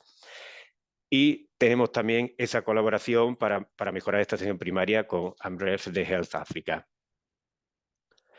Entrando ya propiamente dicho en lo que sería malaria y lo que nosotros hacemos como el equipo del insectario. Ahí tenéis un esquema que ya hemos visto algunos del ciclo de malaria. Comentaros que actualmente nosotros en los laboratorios tenemos aquí instalaciones con laboratorios de BSL-3 y BSL-2 y estamos actualmente, que ha comenzado ya la construcción de un BSL-4, que sería uno de los primeros, por lo menos en Europa, en la industria farmacéutica. Y somos capaces o sea, evaluamos fármacos y somos capaces de completar el ciclo completo del parásito de malaria. No estamos hablando del modelo murino, que ahora comentaré también, sino de Plasmodium falciparum mediante el uso de un modelo animal, que son ratones FRG, que tienen sustituido su hígado con un hígado humano. Dicho esto, aunque trabajamos también de manera in vitro en la evaluación de moléculas en lo que serían las fases asexuales en el humano, yo me voy a centrar específicamente en lo que sería el ciclo sexual y que es el que entraría en la parte de la transmisión y se desarrollaría principalmente dentro del mosquito. Tendríamos evaluaciones de fármacos llamados gametocidas, que estarían focalizados y actuarían sobre las fases de gametocitos. Estos se producirían en el humano, cuando las parasitemias, aunque no es exactamente así, pero por resumirlo, cuando las parasitemias empiezan a elevarse, se comienzan a producir gametocitos, que son los que el mosquito ingerirá y se desarrollarán dentro de él y acabarán produciendo esporozoitos. Evaluamos fármacos con capacidad esporontocida, es decir, que atacarían a las fases sexuales que ocurren dentro del mosquito, microgametos, cigoto o quineto o cisto. Y después tenemos una parte dedicada a la evaluación de moléculas con capacidad quimioprofiláctica, es decir, que atacarían bien, impediría la invasión del esporozoito una vez que el mosquito ha picado a un nuevo ser humano y la inyección de estos esporozoitos que infectaran el hígado, o bien atacarían al parásito en ese desarrollo hepático antes de que pudiera empezar a liberar lo que sería merozoito al torrente circulatorio y comenzar un nuevo ciclo de infección de malaria. En la parte preeritrocítica, es decir, la fase de quimioprofilaxis de infección en el hígado, trabajamos tanto con el modelo de malaria murina, con el parásito de falciparum, como malaria murina, parásito Bergey, como con el humano, malaria humana, Plasmodium falciparum. El parásito murino se utiliza como modelo porque obviamente es mucho más sencillo a la hora y menos costoso a la hora de desarrollar y evaluar compuestos. Para esta fase hepática utilizaremos modelos animales, tendríamos el mosquito infectado y así podríamos evaluar el efecto de estas moléculas en la parte murina y una vez que tuviésemos resultados entraríamos, como os comentaba, a cerrar el ciclo con Plasmodium falciparum, con la malaria humana. Y tenemos dos tipos de ensayos que hacemos de manera normal en lo que sería el insectario. Tendríamos unos ensayos que denominaríamos in vitro, que sería la alimentación artificial del mosquito con sangre infectada con el parásito de malaria, se llamaría Standard Membrane Feeding Assay, y tendríamos ensayos in vivo, que como os he comentado hasta ahora, sería el uso de esos modelos animales para infectar al mosquito o para realizar ensayos de transmisión con infección por esporozoitos. ¿Qué especie tenemos nosotros aquí en nuestras instalaciones? Pues desde el 2014 tenemos una cría constante de Anopheles stephensi. Esta especie de Anopheles es un buen vector de Plasmodium falciparum y de Plasmodium vivax y tiene una distribución desde Oriente Medio a través del subcontinente indio hasta China.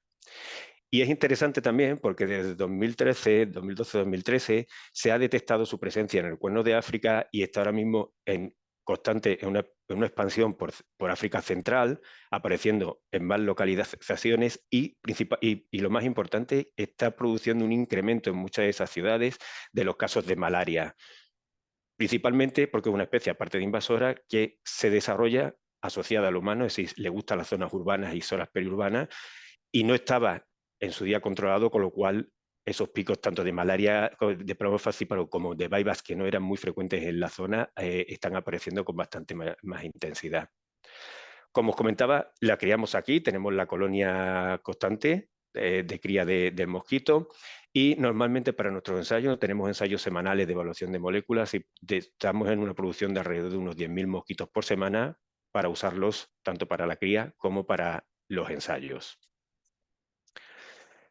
Entrando en la parte in vitro, en lo que sería el Standard Membrane Feeding Assay, explicaros un poquito, tendríamos el estándar, tiene dos ramas, una rama indirecta y una rama directa, que se diferenciarían principalmente a qué fase del parásito atacaría la molécula en la que estamos testando. En el SMFA en directo, lo que evaluamos son compuestos gametocidas porque se realiza una incubación del compuesto junto con el gametocito en estadio 5 unas 48 horas antes de la alimentación del mosquito.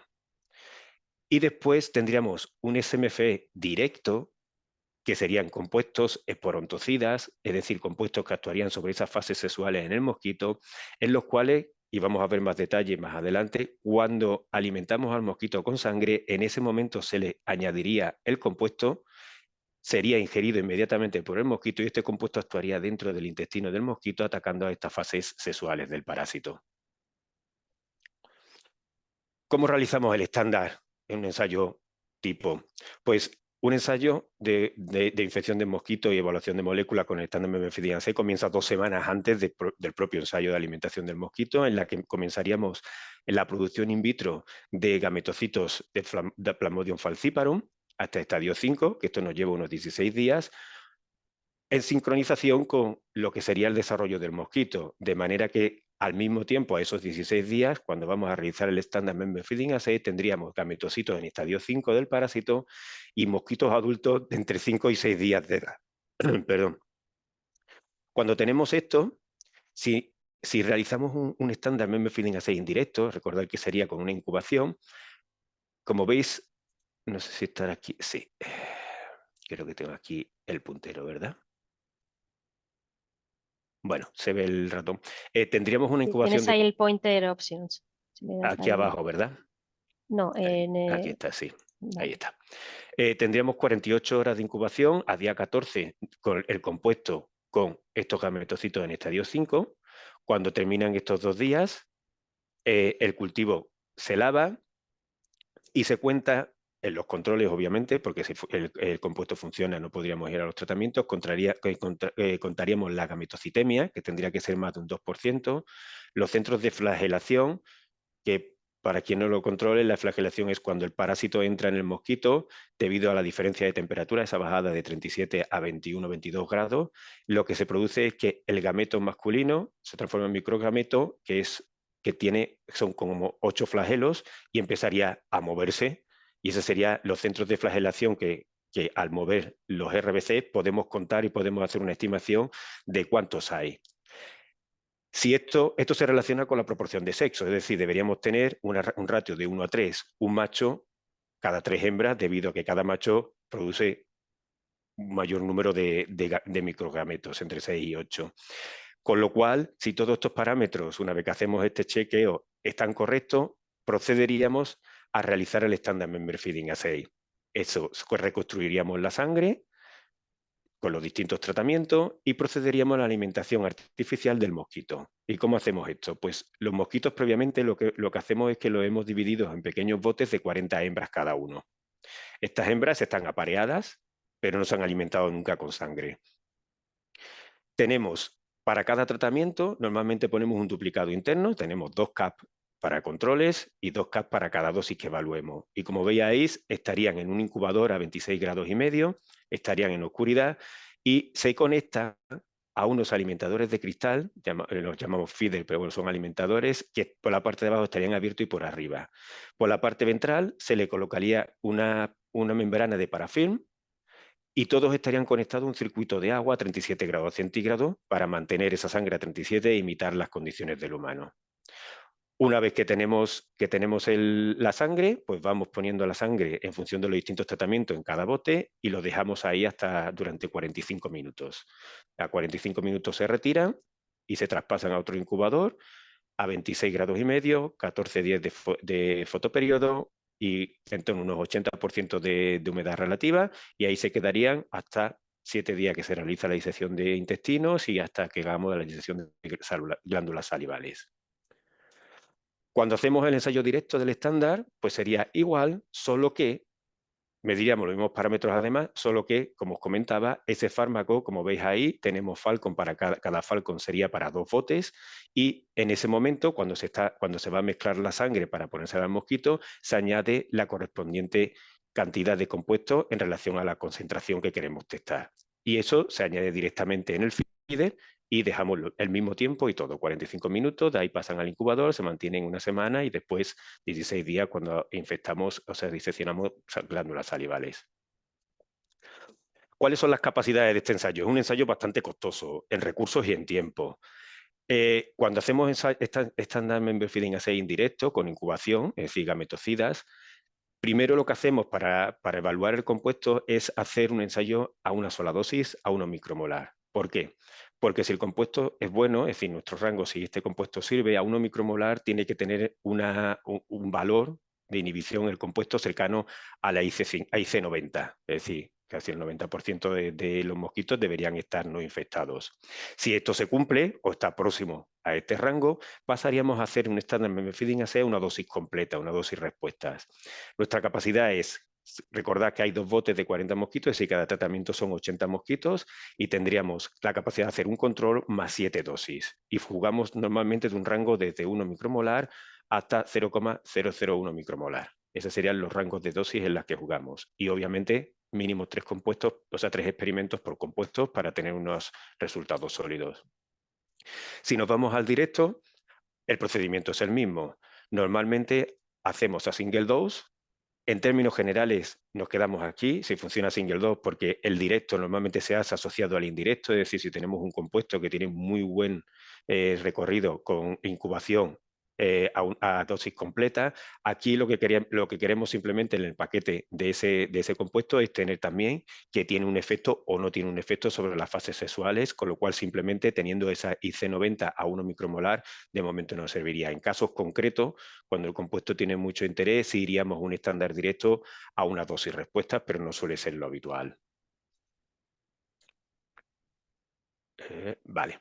¿Cuál es el primer readout que tenemos? Pues el primer readout que tenemos es la disección de intestinos, del intestino medio del mosquito.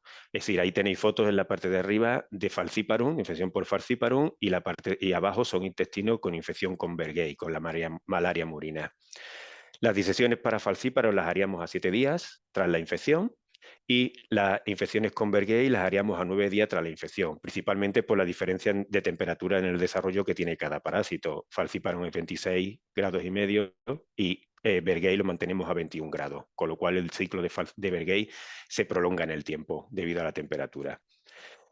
Y una cosa muy importante para todos los miembros que trabajamos en el insectario, actualmente somos fijos 3 personas y tenemos gente que entra y es un training de manera que nos permita tener velocidad a la hora de diseccionar. Es decir, pensar que un ensayo podemos hacer en un día con una dosis completa entre 24 y 30 botes de disección de 40 mosquitos cada uno.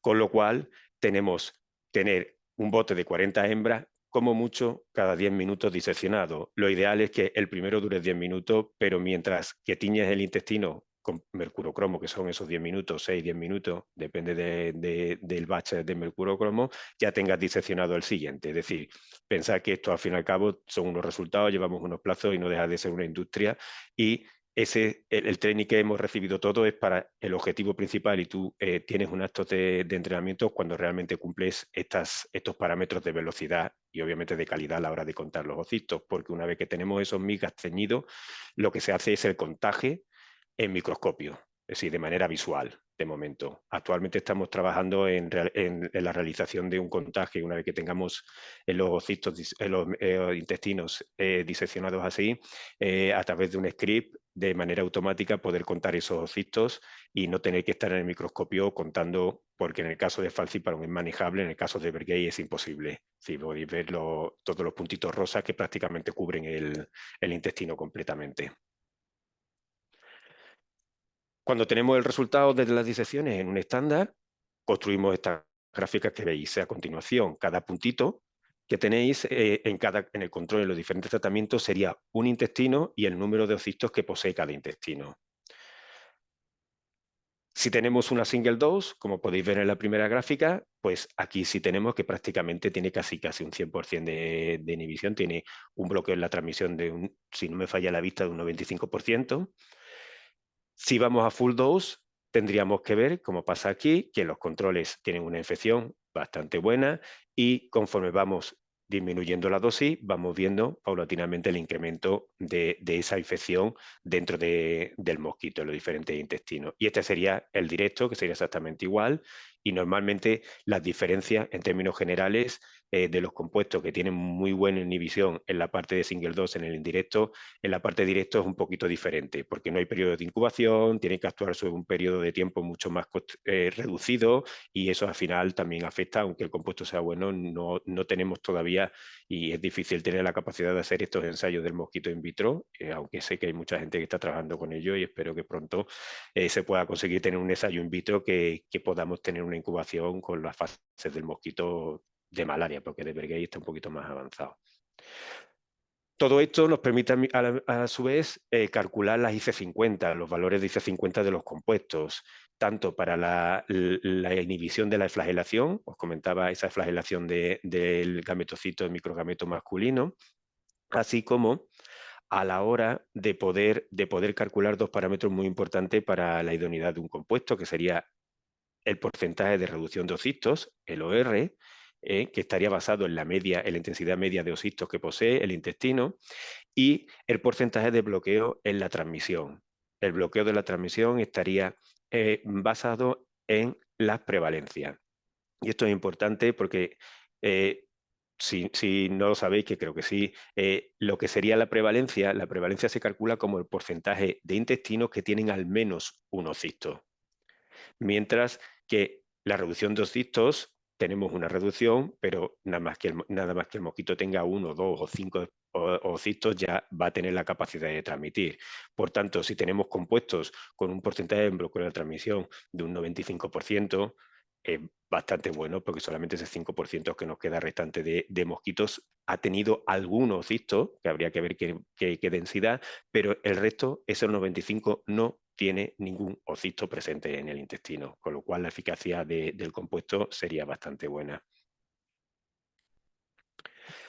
Bien, si entramos ahora un poco, esa sería la parte de los ensayos un poco, ensayos que denomina el principio in vitro, y entramos en la parte que engloba la parte in vitro, aunque no específicamente solo la parte in vitro, que tenemos ensayos de quimioprofilaxis, es decir, que tenemos ensayos tanto de falciparum como de Bergey. Ahí tenéis un poquito las características de mantenimiento de cada parásito en el mosquito y los parámetros de disecciones, y evaluaríamos moléculas que actuarían sobre el esporozoito una vez que el mosquito lo ha inyectado en el humano, antes de que lleguen al hígado o una vez que ha llegado al hígado. Y aquí no solamente tenemos la evaluación de moléculas químicas, sino tenemos otro tipo de moléculas, como por ejemplo son anticuerpos monoclonales. Sí, últimamente tenemos en progresión un anticuerpo monoclonal frente a esta parte de estadios hepáticos que parece y tiene muy buena perspectiva y unos datos bastante sólidos. Tenemos montados, ahora no lo estamos haciendo, lo estuvimos haciendo hace un año, pero tenemos aquí todavía la capacidad de realizarlo, que es, estuvimos realizando un screening con diferentes compuestos in vitro con Plasmodium falciparum para las fases hepáticas. Es decir, tendríamos una placa de 384 en la que tendríamos sembrados una densidad de al menos unos 20.000 hepatocitos humanos, y lo que haríamos por Standard Member Feeding Assay es infectar a los mosquitos con el parásito de la malaria humana y llegar hasta día 16, diseccionar los esporozoitos, y estos esporozoitos en un número más o menos de 25.000, están en una ratio de 1 a 1 con las células hepáticas, lo pondríamos en cada pocillo de esta placa junto con el compuesto que queríamos evaluar. El readout, como podéis ver en la foto que tenéis aquí, sería por un confocal, un sistema de Opera Finis, y lo que veis en azul serían los núcleos de los hepatocitos, y esto que veis en amarillo sería un esquizonte del parásito de malaria. Es decir, este sería un esporozoito que ha entrado en la célula y está ya en las fases medias finales del desarrollo para ser liberado al torrente circulatorio, porque el readout lo tendríamos a día 5, entre día 5 y día 6, que es cuando el parásito debería salir en el humano, en esta parte in vitro, y aquí es donde daríamos los readout. Al mismo tiempo, en la parte de in vivo, para evaluar moléculas con capacidad quimioprofiláctica, utilizamos normalmente dos modelos animales, ratones Val-C y ratones C57BL6.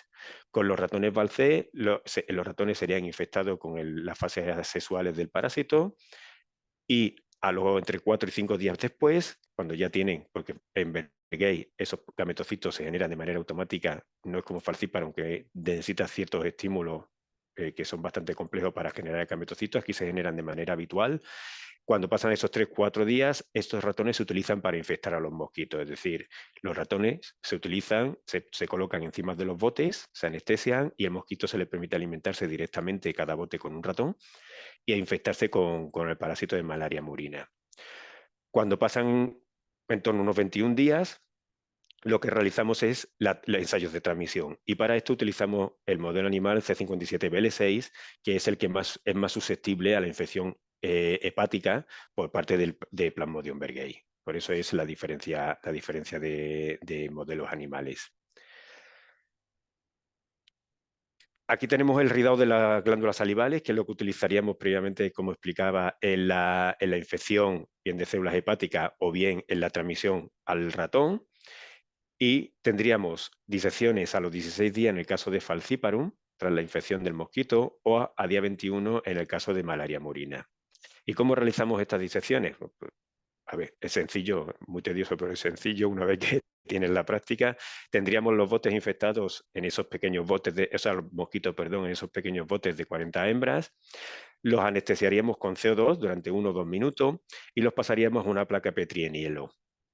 Aquí se mantendrían durante todo el periodo de disecciones y mediante el uso de RPMI normalmente, o PBS, pero normalmente lo que utilizamos es RPMI, una lupa binocular y 2 jeringas de insulina.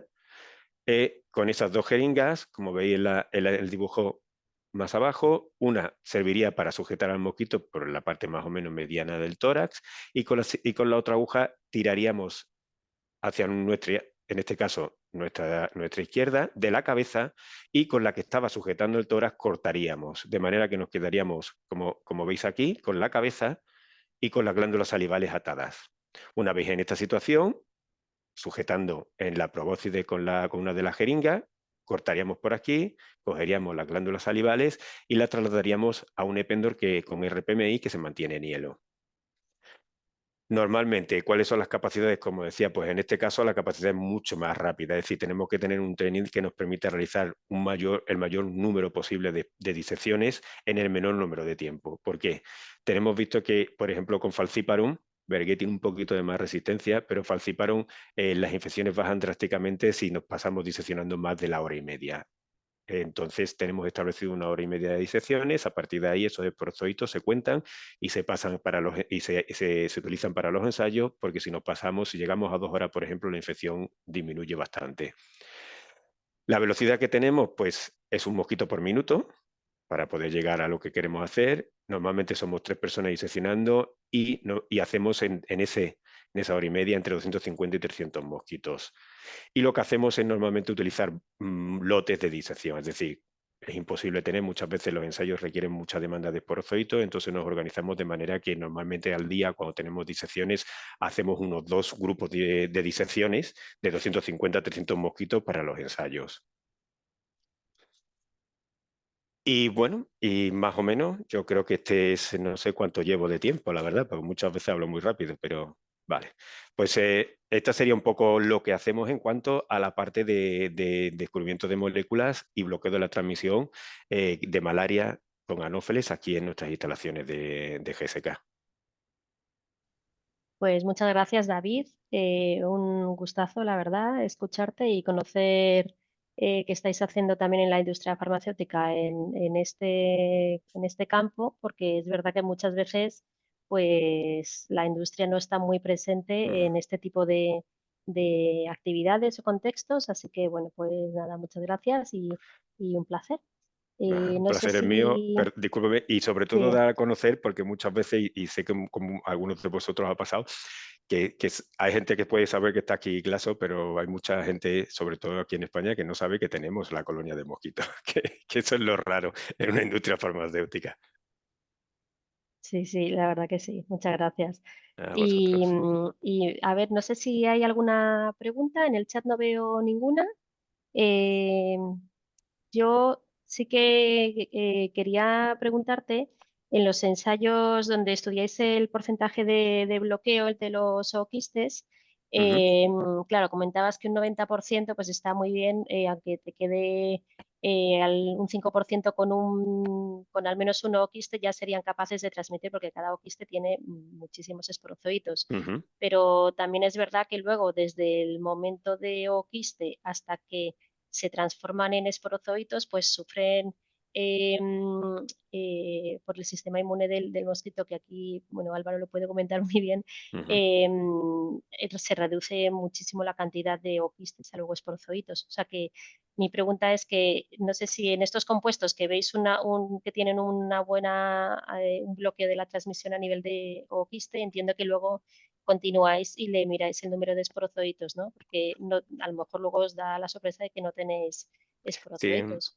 A ver, normalmente en términos generales no se suele hacer y te explico el porqué. Porque digamos, aunque tenemos y somos capaces de cerrar, como os comentaba, el ciclo y tenemos todo el ciclo aquí, lo podemos hacer, el principal objetivo que tenemos para la lucha contra la malaria y para el desarrollo de fármacos son fármacos de tratamiento del humano.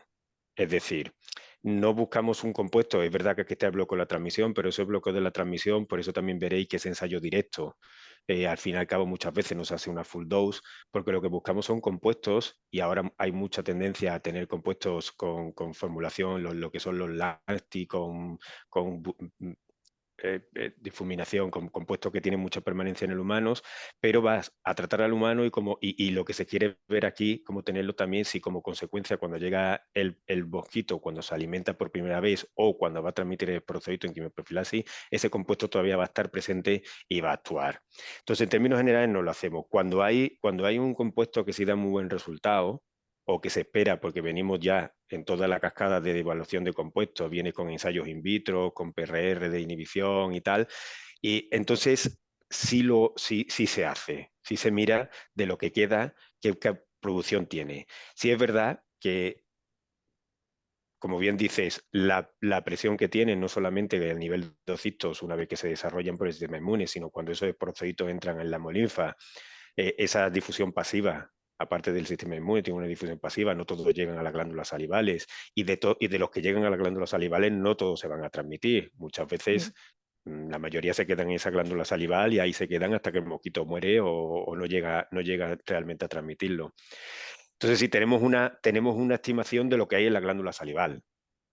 Y eso se puede más o menos correlacionar con la carga que tiene de ocitos. Pero no llega a ser lo principal que hacemos de manera regular en ese aspecto. Vale, de acuerdo. ¿Y nos podrías indicar más o menos como cuántos compuestos? Entiendo que no, estos estudios en mosquitos no se realizan de todos los compuestos que tenéis No, en estudio porque son muy laboriosos. claro, Entiendo que si ha pasado algunos de los estudios in vitro de actividad, pues ya sí que les hacéis exacto. estos estudios en mosquitos. ¿Y qué cantidad de moléculas testáis en mosquitos? Mira, al, voy a al poneros para mes, que... al año, o para tener un contexto. Mira, si mirando esto, digamos, lo que sería con el ciclo, lo que sería la fase de progresión de un compuesto que hacemos de manera normal es cuando tenemos, lo primero que se hace pues es un screening, es decir, en in vitro, y se hace Mm. normalmente con fases asexuales. Se están en los screening, obviamente, pues el número de moléculas, pues ya hablamos entre miles y millones la mayoría de las veces. Cuando ahí haces una preselección de lo que son activos contra las fases asexuales, se vuelve a hacer otra especie de screening in vitro con gametocitos. Es decir, tenemos un ensayo de inhibición de gametocitos, él se llama Male Female Activation Assay, que lo que hace es que imita un poco lo que pasa en el mosquito, se pone con el compuesto y se ve la inhibición que tiene realmente sobre esos gametocitos. Los que pasan de manera positiva en ese ensayo, en ese dual gameta 6, pasarían al mosquito. ¿vale? Normalmente tú piensas que si tenemos, tenemos una cuestión de poder hacer en las campañas que tengamos, que no siempre es así, porque ya ves que muchas veces la parte del screening y la parte de la evaluación in vitro de gametocitos se puede llevar muchas veces un año o dos. O sea, hay veces que no tenemos en esa, pero bueno, como vamos siempre es de una cosa u otra o tenemos parte de quimioprofilaxis, estamos equiparando, pero piensa que tenemos ensayos todas las semanas. Y como veis, cada semana al menos un compuesto estamos evaluando. O sea, no sé cuántas semanas, no me lo pregunto porque no he hecho nunca el cálculo, lo escucho muchas veces cuántas semanas tiene el año, pero son bastantes, podemos llegar a bastantes compuestos porque la cría es constante, la producción es cada semana, tenemos generaciones solapadas y tenemos capacidad de evaluar 1 o 2 compuestos a las semanas, seguro. De acuerdo, muchas gracias. Nada. Pues nada, quería agradecer a los 3 ponentes su participación. Ha sido una jornada muy interesante. Y antes de que os marchéis, quería recalcar 2 cosas. Una, que voy a pegar en el chat el enlace que podéis seguir para obtener el diploma de participación. Recuerdo que para las personas pertenecientes a la Sociedad Española de Parasitología es gratuito y para los demás tiene un coste de 20 euros. Y una segunda observación, y después hay una pregunta de Álvaro.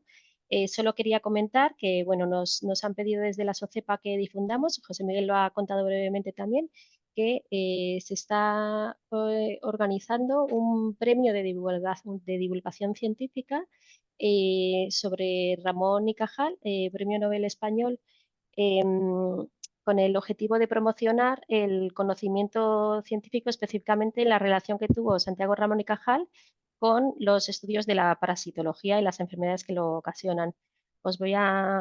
Es un premio que organiza la SOCEPA. Os voy a pegar aquí también en el chat la información por si a alguien le interesa. Y Álvaro, puedes preguntar si quieres. Gracias, Inés. Y muchísimas gracias por invitarnos a escuchar las excelentes pláticas. Por supuesto. Una pregunta general para los 3. ¿Cuál es el riesgo de la introducción de Anopheles stephensi en España y en Europa en general? José Miguel, Sara, ¿queréis? Pues la Yo verdad es que creo- yo no sí, sabría sí. valorarlo, pero bueno, yo diría que como cualquier otra especie, si realmente es transportada de forma pasiva, pues podría aparecer en cualquier momento. De ahí la importancia justamente de esa vigilancia entomológica en puntos de entrada, sobre todo nosotros que lindamos realmente con el norte de África y que podría pues, moverse realmente a nivel de, bueno, pues vía barcos o con aviones. Pero realmente tampoco no sabría decir exactamente qué riesgo real hay, pero siempre con los vectores siempre hay riesgo de introducción. No sé, José Miguel, si querías, igual te he cortado. No. No, lo que te iba a decir era que yo creía que la pregunta era para ti, Sara. Yo, Igual, David, tú sabes sí, más. sí. A ese respecto, porque hace poco estuve con bibliografía al respecto y con proyectos, como comentaba, que tenemos de financiación con África. A ver, voy a decir interesante, aunque la palabra no es interesante, porque una especie invasora que lleva asociada a la transmisión de una enfermedad. Pero bueno, cuando lo ves, es una especie, como os comentaba, muy asociada a zonas urbanas y periurbanas, con lo cual lo que siempre se cree que su dispersión obviamente va directamente asociada al movimiento humano. Es decir, cría en agua clara. Además, le gusta la luz, o sea, no hace falta que esté tapado en nada de oscuridad, con lo cual normalmente y en muchos sitios pasa, o tienes contenedores de agua, o tienes para regar, toda esa zona que está al lado de la casa es su opción personal. Y se mueve, se ha visto por las rutas de entrada, por lo que más o menos se conoce de la ruta de entrada por la parte de Etiopía, que además se han hecho análisis poblacional y parece que ha habido varias entradas que no tienen una relación una con otra, sino que vienen de diferentes poblaciones de la península arábiga o incluso de India, están mucho asociados. Pero hay un dato mucho más importante. Ya me parece que en el 60 y algo, no me acuerdo la fecha exacta, hay un registro de que lo localizaron en Egipto. Lo que pasa es que se desestimó en su día, por lo de siempre. Esta persona está un poco loca, lo mismo se ha equivocado, no es, pero viendo lo que hay ahora es bastante importante. Con lo cual, si ya ha estado ahí, yo lo ponía una de las veces teniendo una charla aquí interna en GSK, ya sabemos lo que pasa, se está moviendo con el humano, tienes el Nilo hacia arriba, ya ha aparecido en Egipto, de ahí por toda la vertiente mediterránea de África, sería su movimiento, porque obviamente Lógico, sí. vamos a quitar el Sahara, Sí. y de ahí a que pase a España, pues sería rápido. ¿Qué pasaría aquí? Todo dependería de lo que hemos hablado antes y también José Miguel estaba hablando, todo dependería de cómo vinieran esas poblaciones. Quiero decir, lo más normal es que vinieran ya algunas de ellas cuando pasen con algún tipo de parásito, y lo que está pasando en África, es decir, en zonas de Etiopía, por ejemplo, que eran de malaria estacional, Sí. ha habido picos fuera de esa estacionalidad. Y Porque ya no se depende. asocia a Stephen, sí. Claro, porque Stephen Tsai no depende de la lluvia. Al vivir con el humano no depende de Ujú. la lluvia. Siempre tiene agua para Claro. el ciclo larvario, siempre tiene refugio porque está al lado de las casas, se alimenta del humano si lo tiene, pero si no, no le hace asco a un animal, con lo cual es Claro. perfecto. Ujú. O sea, está ahí muy, muy bien.